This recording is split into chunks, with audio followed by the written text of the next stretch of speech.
ప్రియమైన దేవుని పిల్లలారా, ప్రభువైన యేసుక్రీస్తు వారి పేరట మీ అందరికీ వందనాలు. ప్రభువు పేరట మీ అందరికీ శుభములు, దీవెనలు కలుగునుగాక. ఈ ఉదయకాలం పరిశుద్ధ గ్రంథము నుండి దేవుని వాక్యాన్ని చదువుకుందాము. యాకోబు రాసిన పత్రిక 4వ అధ్యాయము 16వ వచనాన్ని చదువుకుందాం. రేపేమి సంభవించునో మీకు తెలీదు, మీ జీవము ఏపాటిది, మీరు కొంతసేపు కనబడి అంతలో మాయమైపోయే ఆవిరి వంటి వారే. దేవుడు తన మాటలు మన కొరకు దీవించునుగాక. ఆమేన్. ప్రియమైన దేవుని పిల్లలారా, ప్రభువారు చనిపోయి తిరిగి లేచి ఆరోహణ అవ్వక ముందు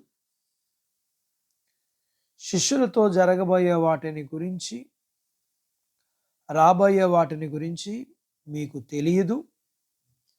రేపు అనేది భవిష్యత్తు. ఈరోజు ఉదయం మాట్లాడేటప్పుడు రేపు అంటాం, సాయంత్రం మాట్లాడేటప్పుడు రేపు అనే అంటాం, రాత్రి పడుకోబోయే ముందు కూడా రేపు అంటాం. ఈ రోజుకి రేపటికి కొన్ని గంటలు మాత్రమే తేడా. అంటే కొన్ని గంటలు మాత్రమే జరగబోయేదే మనకు తెలియదు. గంటలే కాదు, కొన్ని నిమిషాల తర్వాత కూడా ఏం జరుగుతుందో కూడా మనం చెప్పలేం. ఈ భూమి మీద పుట్టిన ఏ ఒక్కరికి వారు ఎంతకాలం బ్రతుకుతారో తెలియదు. మనం చచ్చిపోతాం అన్న పచ్చి నిజాన్ని గురించి ఒక్క క్షణం కూడా ఆలోచించాం. ఇంకా మనం ఇన్ని సంవత్సరాలు బ్రతుకుతామని ఎవరో గ్యారంటీ కార్డు ఇచ్చినట్లు చాలా ధైర్యంగా బ్రతికేస్తాం.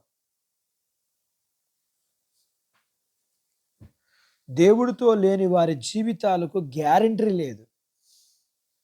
మన చుట్టూ జరుగుతున్న ప్రమాదాలలో ఎంతోమంది చనిపోతున్నారు, ఎంతోమంది ఆత్మహత్యలు చేసుకుంటున్నారు.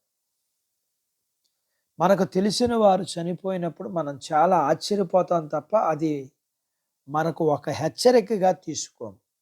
ఎట్టి పరిస్థితుల్లో మనకు అలా జరుగుతుందని, జరగదు అని చాలా తేలిగ్గా తీసుకుంటాం.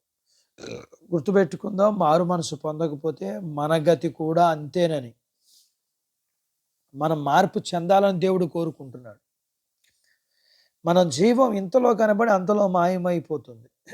కాబట్టి రేపటి గురించి చింతవద్దు అని మన ప్రియ ప్రభువు చెప్పారు. ప్రతి మనిషి జీవితం ఏ రోజు కారోజు దేవుని చేత పునరుద్ధరించబడుతుంది. దేవుని బిడ్డలు తమకు ఇవ్వబడిన ఆయుష్కాలం పూర్తి చేసుకున్నట్టుకు దేవుణ్ణి ఈ ఎరగని వారికి దేవుని తెలుసుకోవడానికి అవకాశం ఇవ్వబడుతుందని అర్థం చేసుకోకుండా రేపటిని గురించి ఎన్నో ప్రణాళికలు వేసుకుంటాం. రేపు ఏమి సంభవించునో మనకు తెలియదు. కాబట్టి ఈరోజే మన జీవితాన్ని దేవుని చేతిలో పెట్టి దేవుని సహాయం కోరుకుందాం. మన జీవము కొరకు దేవుడు తన మాటలు మన కొరకు దీవించునుగాక. ఆమేన్. దేవుడు అట్టి బాధ్యత మనకు అనుగ్రహించునుగాక. ఆమేన్. ప్రార్థించుకుందాము. నాతో పాటు ఏకీభవించండి. మమ్మలను మిక్కిలిగా ప్రేమించిన మా ప్రియా పరలోకపు తండ్రి, మీ పరిశుద్ధ నామమును బట్టి మీకు వందనాలు. ఈ సమయంలో మీ లేఖనపు సత్యాన్ని మీ పాదాల దగ్గర నేర్చుకోవడానికి సహాయం చేశారు. మేము నేర్చుకున్న లేఖనపు సత్య ప్రకారం మా జీవితము మీ చేతుల్లో ఉంది.